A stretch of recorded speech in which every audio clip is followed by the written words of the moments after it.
You steal my spleen. Fine. I steal everything you own. By Geminycain.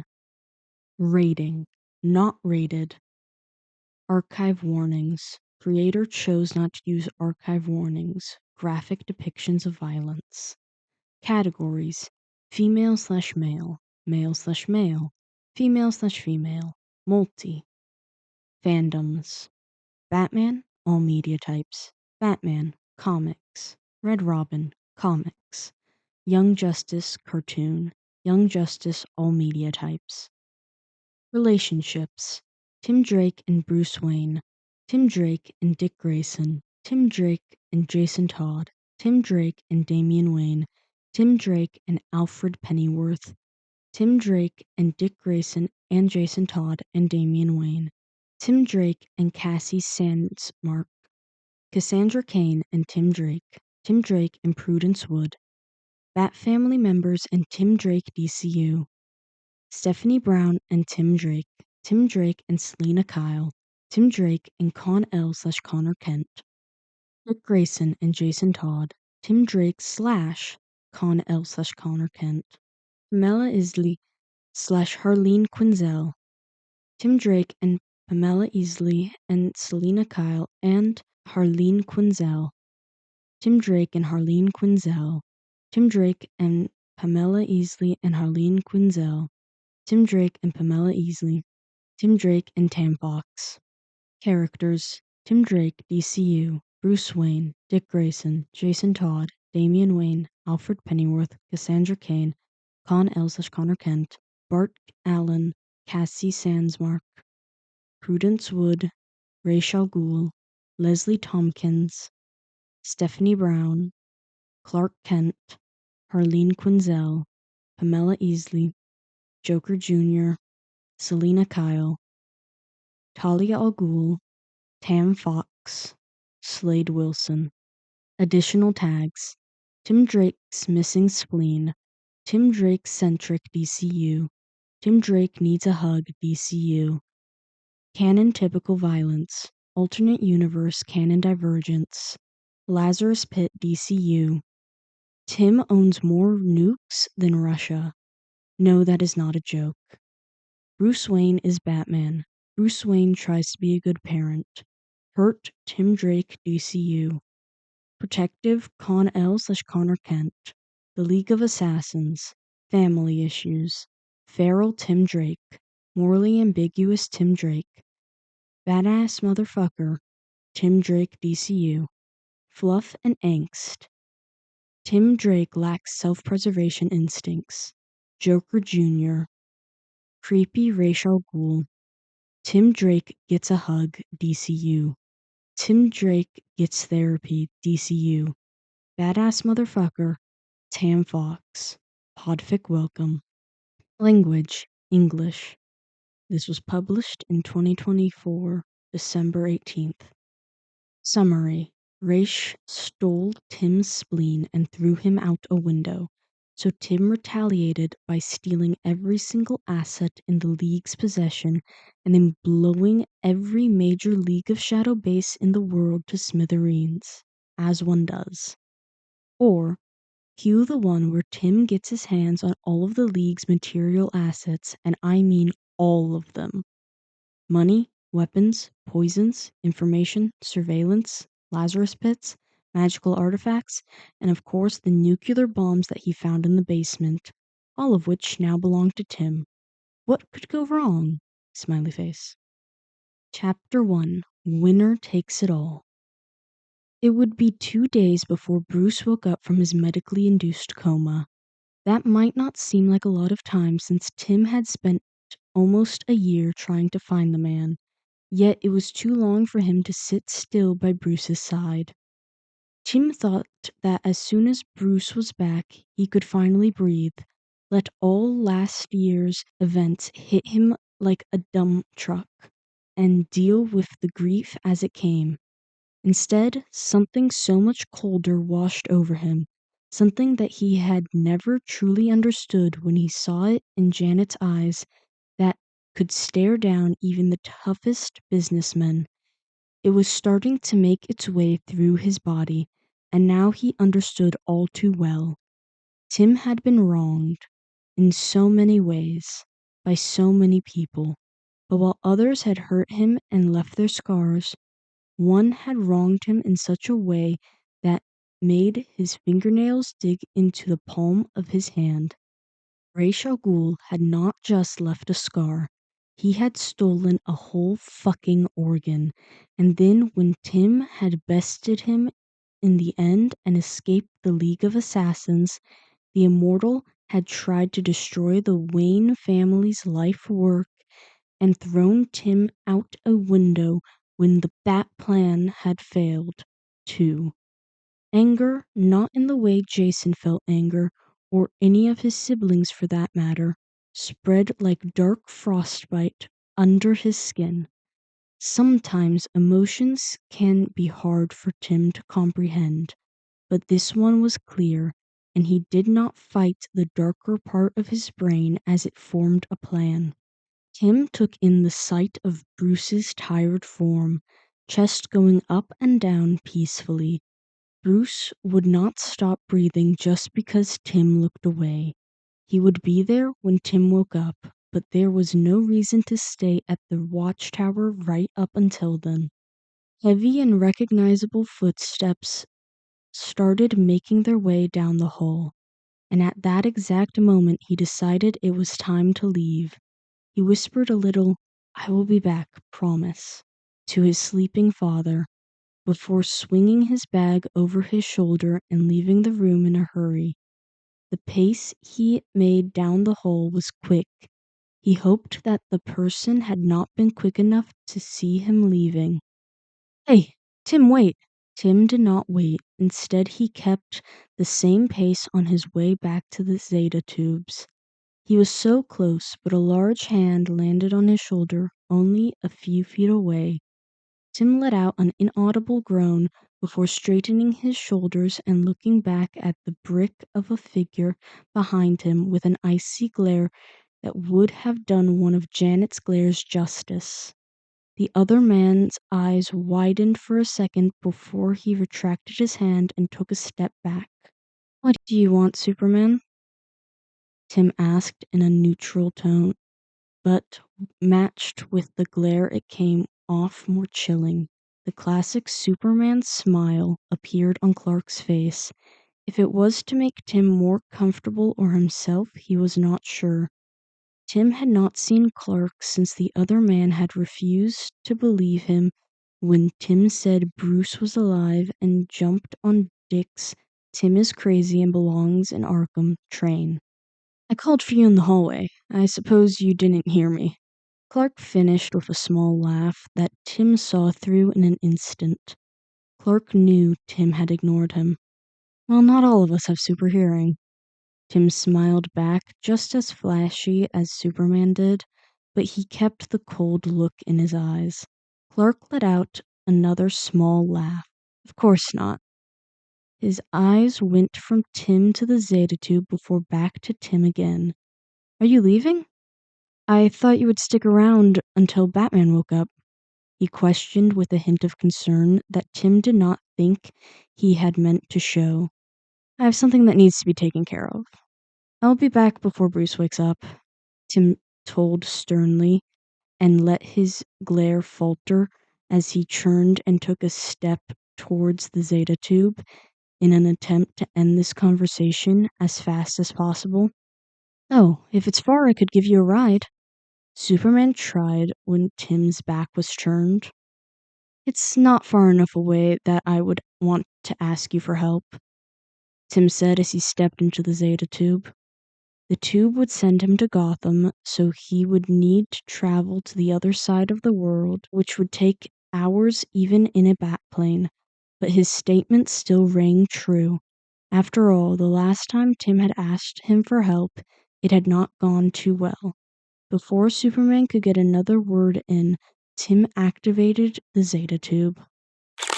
Stepping into the Batcave hit Tim harder in the gut than he thought it would, as memories of the last time he was in here washed over him. He could still see Damien's self-satisfied smirk as he watched the man Tim had seen as his brother rip Robin away from him. Cave was empty. Tim had made sure to leave at a time when the others were out on patrol. He still looked around warily, though, for one particular English butler to be exact. When he determined the cave to be safe, he stepped out, walked straight to the Batplane, and used its secret button under the left wing. This is easier than I thought it would be, he thought to himself like a damn fool before hearing the click of a shotgun's safety being turned off. Why had he thought he could go unnoticed by Alfred again? Turn around slowly and put your hands where I can see them, chap. The very recognizable voice of Alfred boomed behind him, and he could feel a pit starting to grow in his stomach, both from missing the older man incredibly, but also from a fear of the scar Alfred had left when he had said nothing as he had been pushed out. Tim refused to be a fool, though, so he did not try to make a run for the open plane door, despite that being his first thought. Instead, he put his hands up above his hand and let out a hollow laugh. I suppose a warm welcome is too much to ask for with the entrance I made, huh? Master Tim? Alfred sounded shocked. There was a sort of silence between them as Tim waited until he could hear the click of the safety being turned back on. He turned around slowly and put his hands down to face the older man. Hey, Alfred. I was worried that something truly awful had happened to you, my dear boy. After seeing Tim's face, Alfred let the shotgun down, pointing it down to the side, and an all too hopeful and heartwarming expression appeared on the man's face. Are you coming home? Alfred asked, and shit, Tim felt a breath getting caught in his throat. 'Cause fuck, even if all things in his life went to shit, he would always be warmed by the memories of sitting with Alfred and just talking in the comfortable presence that the butler had always provided Tim when he was younger, the presence that he had missed for so long. Tim opened his mouth to say something but closed it again. Alfred's eyes switched between Tim and the open plane door. The older man's expression changed and became saddened as he looked back at the boy who looked far too skinny and far too tired. You have to stop, Tim. Tim froze. What? Alfred straightened his back more, and the warm expression from before shifted into something more serious, more concerned. I do not take sides in the family arguments because I do not wish to undermine any of you, but this has gone on far too long. The warm feeling that Alfred's presence had made was starting to shift as Tim could feel his heart beating faster in his chest. No. Tim's mind repeated. Of all people, not you. But he is dead, Timothy, and he will not come back. He was my boy. I raised him, and I will forever grieve him. But you have to understand that he is gone. No. Not you. Not you. The only thing that your search has done is cause the family more unnecessary pain and put yourself in worse despair. So I beg you, please stop this and come home. Tim just stood there in front of the man as the last bit of warmth left him completely. But instead of the cold anger taking its place like it had in the watchtower, Tim just stood there, feeling numb. It felt like a void had been carved into his chest, and he looked the butler in the eyes and saw them widen in concern. He was sure that the emptiness could be seen in his eyes as well. Alfred tried. I found him. Alfred froze. What? Bruce is back. I found him. I brought him back and he is alive. I was right. Tim spoke with no emotion in his tone whatsoever as he said this. It is only myself and a few of the Justice League that knows for now, but since you are his family and take care of him so much, I thought I would give the information to you in person. Tim turned his back and walked to the metal stair that led into the plane. Hey Alfred, could you do me a favor? Tim interrupted. Alfred closed his mouth and tightened his jaw, not out of frustration, but rather out of what seemed to be regret. Regret of what he said, or regret for being wrong about Bruce. Tim was not sure. Tell the others that I was right. And with that, Tim closed the plane door behind him, leaving before letting the other person say another word to him. There was a high-pitched noise in his ears a little after the plane took off, and Tim's hands were tightening on the control wheel. If he was being honest with himself, he had thought about what it would feel like to finally be able to prove that he was right to his family multiple times. Or, well, maybe not as much to prove that he was right, but more to prove that they had been wrong.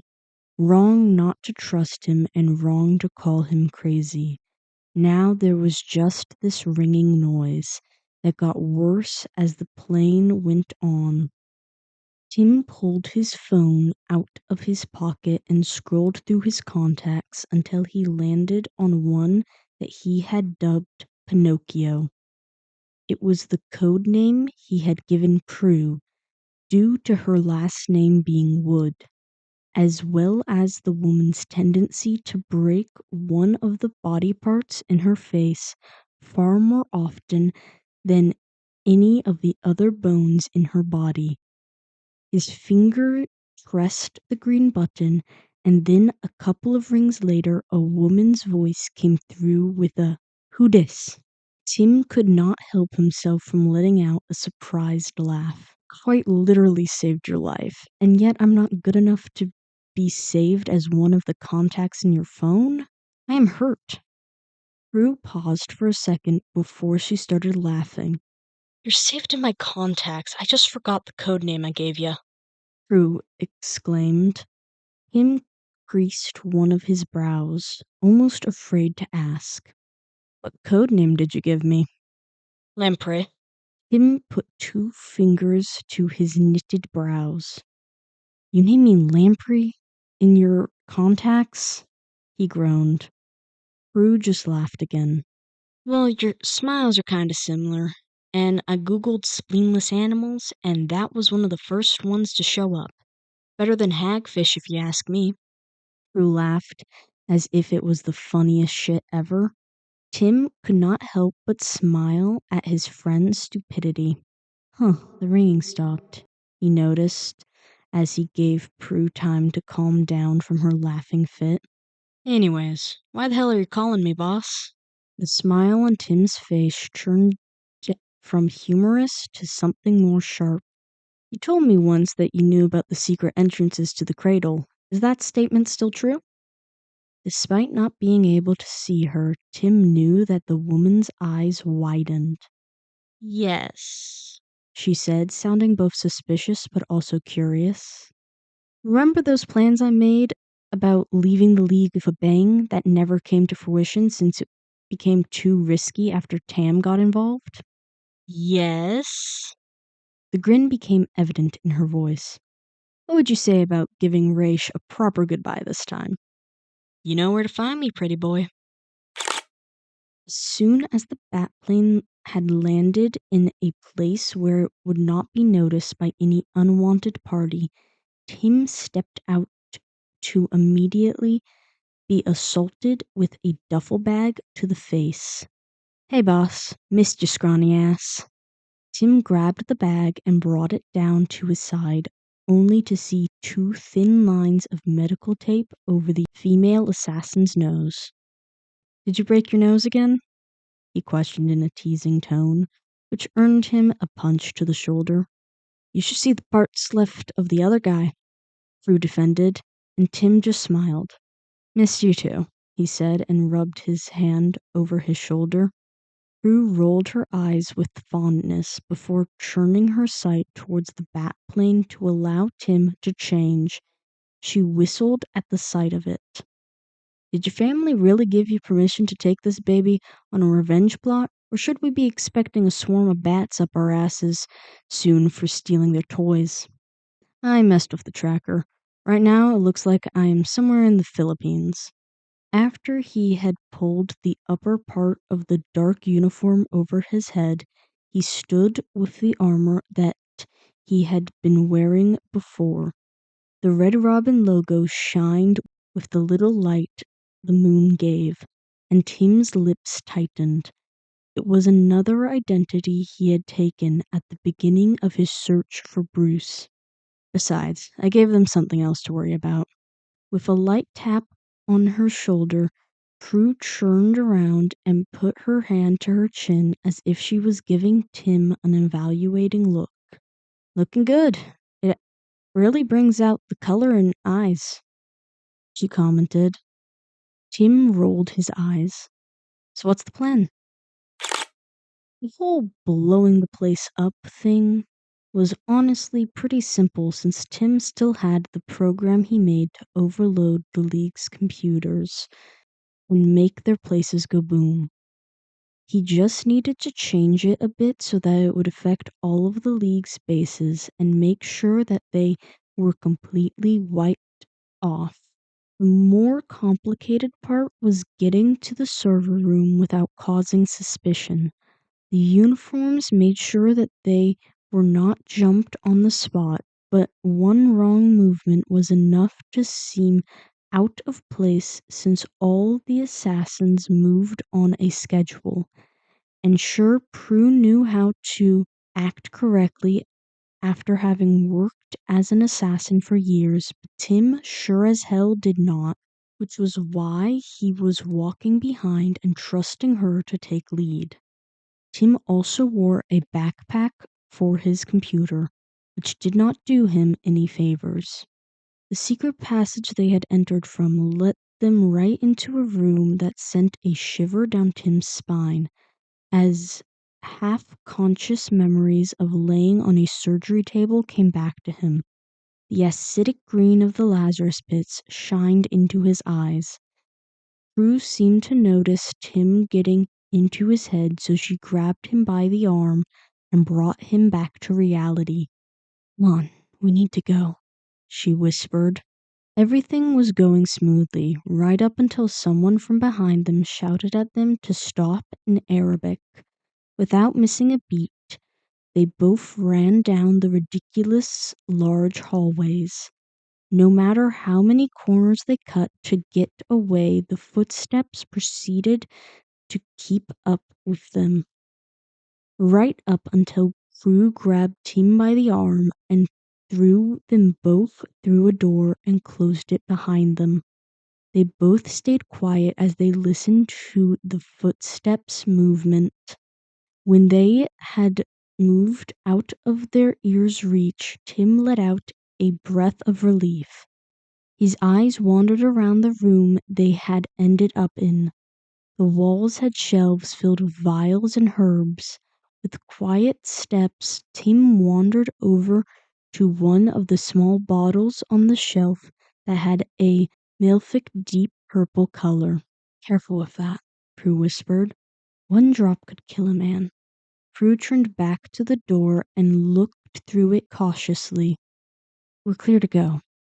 She took a step out, but stopped when no footsteps followed behind her. "Tim!" she whispered in frustration. Tim turned away from the shelf. "Sorry," he whispered and followed her. They reached the main computer room, and Tim wasted no time with getting his computer out and plugging himself into the League's systems. This was the part that had the most risk of getting caught, so Prue held an eye and ear out for any movement around them, so Tim could focus fully on his computer without worrying. "Hey boss, I was wondering," spoke with a low voice. Tim acknowledged her with a "Hmm? Is there a chance that you could use your little computer and skills to hack into some of the Cradle's assets? I mean, I know that we are probably going to explode most of it, but I don't see why we can't blow Raish up and steal some of his shit now that we're at it." Tim paused for a second to think it over. If he was honest, he had very little idea of what he could manage to get out of stealing the League's digital assets, since Raish was mostly old school and likely didn't keep too much of his valuables digital. But Prue did make a good point. Even if they were going to wreck everything to shit, did not mean that no one would try and pick up the scraps they left behind. "I will see what I can do." To the credit of whoever Raish had hired to secure the League's assets, it had been very hard to get into. Even Oracle would have struggled with this one, but eventually Tim had clawed his way through.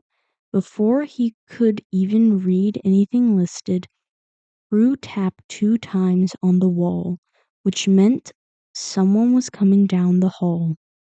Tim pressed the button to transfer the assets. Before he turned the brightness of his screen down as much as possible, and then turned quiet as a mouse. When Prue gave the hand signal that everything was fine again, Tim let out a breath. "I'm going to set a timer for 15 minutes. That should give us and the other people in the bases enough time to get out." "Isn't that a bit long?" Prue questioned with a raised eyebrow. "There's something I want to get before we leave," Tim explained. "You can go back to the plane if that's what you prefer." Both of Prue's eyebrows raised. "You're crazy if you think I'm gonna leave you now. Come on, let's go get this thing and leave in style," Prue exclaimed with a crazed grin on her face. Tim felt a small tuck at his heart as he smiled softly before it too morphed into a crazed smile matching Prue's. With one click of a button, red lights and alarms screeched. Tim closed his computer and put it in his bag. It did not take long before multiple assassins started to stream out of the base with fast movements. "Where are the labs?" Tim yelled over the alarms. Prue grabbed Tim by the arm, and they both moved gracefully through the crowd of ninjas and assassins. The lab was empty of people when they arrived, and Tim immediately started looking around. "What are we looking for?" Drew questioned in a quick tone. Tim's eyes darted around the room. Not completely sure, but I'll know if I see it." Just as he finished his sentence, he spotted a jar. It was one of the only things marked with English letters. "Drake Timothy," it said. "What in the world is that?" Prue's eyes squinted and her eyebrows knitted together as she looked at the jar. It looked like an organ, but it was hard to tell through the murky water. "I'll explain later. Right now, we need to go." He brushed her question off, hoping that he, in fact, did not have to explain that can of worms to her later, or more accurately, jar of worms. His brain supplied very helpfully. The jar went down in the backpack before they took off running again. Come on, come on, come on. They were almost there, and then they could leave.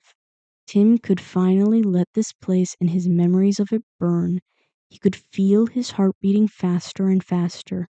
And then, as they turned the corner and entered the room with the Lazarus pits, Tim felt his breath get caught in his throat, because in the center of the room somehow stood Ra's al Ghul waiting for them.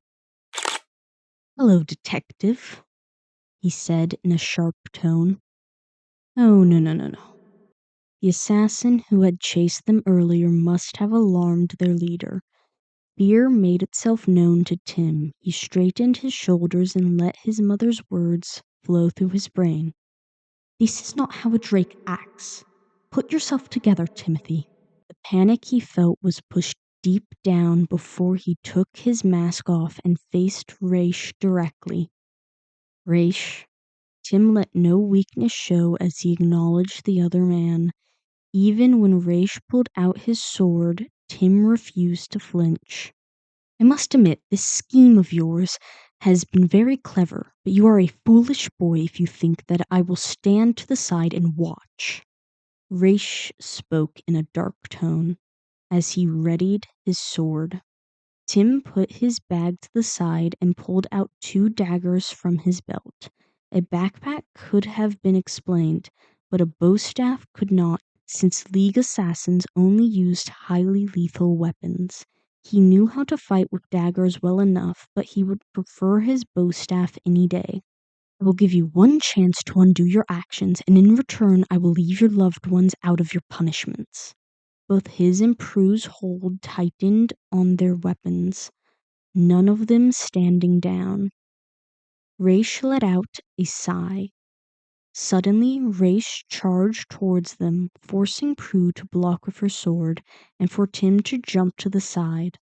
In a fast movement, Raish pulled Prue's weapon to the side and swung his sword towards her abdomen, which would have hit if Tim had not managed to block it with both his daggers in time. This made him open to attack, however, and Raish took full advantage as he swung around, slicing Tim across the chest with his sword, and then kicking him to the ground. The uniform kept the damage minimal, but the cut was still deep enough to leave a scar. Prue charged at Raish and managed to hold her own for a while, but Raish overpowered her soon enough and knocked her to the ground hard. Tim had gotten enough time to get up again. This time when he blocked, he moved out of the way when Raish tried to pull the same stunt again.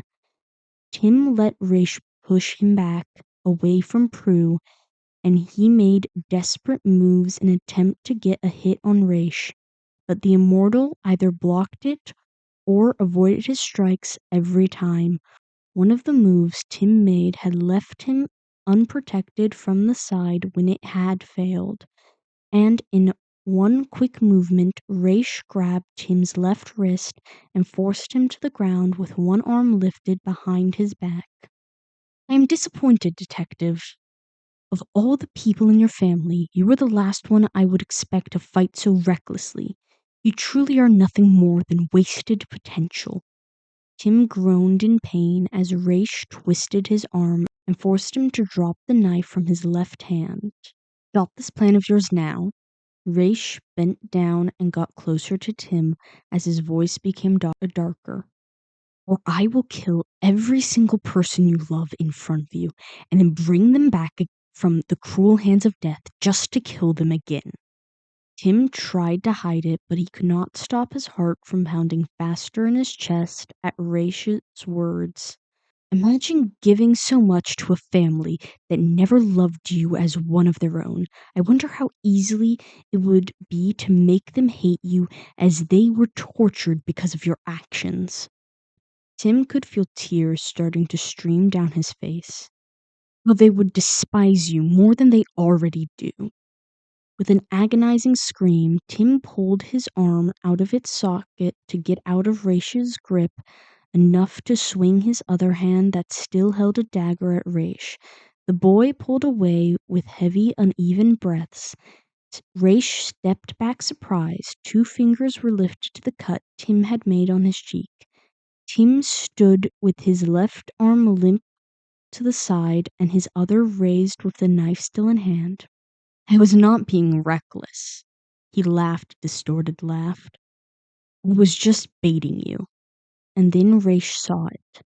A small drop of blood on the boy's knife had mixed with a malefic deep purple color, and Raish's eyes widened as he did not even get time to react before the muscles in his throat started to tense and his legs gave out, making him fall to his knees. You know why you always lose to me, Raish? Tim had a distorted smile on his face as he spoke. Cold feeling under his skin started to pour through his body as his eyes bore holes into the man on his knees. Raish was not able to answer. People always think that because I did not grow up with dirt or blood under my nails, I am less of a threat. That because I was the one no one wanted but was forced to have anyway, I don't matter. They think that they can just underestimate me or ignore me, right up until the point when they realize they have already lost. The dagger he still held fell to the ground, and Tim walked towards Raish, who looked him right in the eyes with an unreadable look. His right hand moved through the older man's hair before grabbing it tightly and starting to pull him towards the green acidic pools. They think they can steal from me. They think they can hurt me.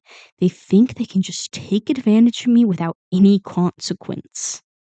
Right at the edge of the pit, Tim stopped to lift Raish's head and look him directly in the eyes.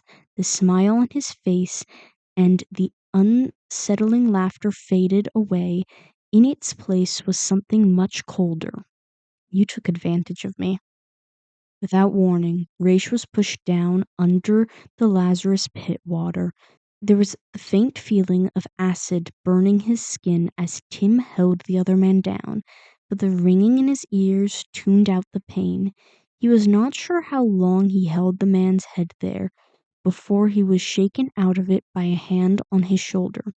It could not have been too long. There was still a timer after all. Just long enough for the movement to stop. Prue had managed to get to her feet on her own with no major injury except for a wound on the side of her head. She had watched him, but she had not stopped him. We need to go now. Right, priorities, Tim thought as he gave himself a mental slap. I just drowned him. Shut up, there's a timer, damn it. He grabbed his bag on the other side of the room and followed right behind Prue out the secret entrance without looking back. Tim's lungs burned as they ran without stop, but he welcomed the pain as a nice distraction to keep his mind on track.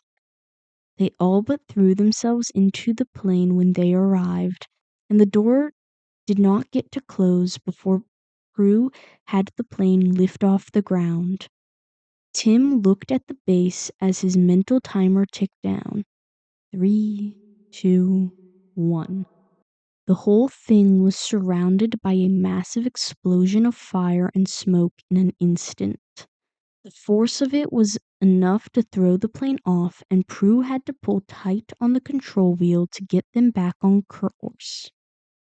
When it was safe again, Prue activated the autopilot and walked over next to Tim to take in the bright light of the explosion. There was a moment of content silence between them as they watched it disappear longer and longer into the distance. We did it, she said with a satisfied smile as they looked each other in the eyes. Yes, we did, Tim said, feeling more relieved than anything as all the adrenaline finally seeped out of his body and he collapsed back in one of the plane's seats. Prue followed suit and took her place at the cockpit again. After Tim had managed to pop his shoulder back into place with a muted groan, he sat back in his seat and rubbed his eyes. Prue glanced back at him. Race deserved what happened to him, she assured him. Tim took the hand off his face and looked at her with a small smile. I know he did. This was just a lot, he summarized. Prue gave him a reassuring smile and a comfortable silence was shared between them. After closing his eyes for a couple of minutes and just letting the calming buzz of the plane relax him for a while, he opened his backpack and took out his computer to check if everything else had gone smoothly around the other bases as well. The first thing that popped up when he turned the computer on was a message that read, "Transfer complete." My attempt to steal the Cradle's assets was successful, Tim commented, breaking the silence. Anything good in there that didn't turn to dust? Drew snorted with a laugh. I don't know. Let me see. Tim paused mid-sentence. What? Prue questioned as Tim turned uncharacteristically quiet. When he did not answer the first time, Prue tried again. What? Remember that code I used to make sure that all the league's bases would blow up? He asked with a slight shake in his voice. Yeah? She questioned.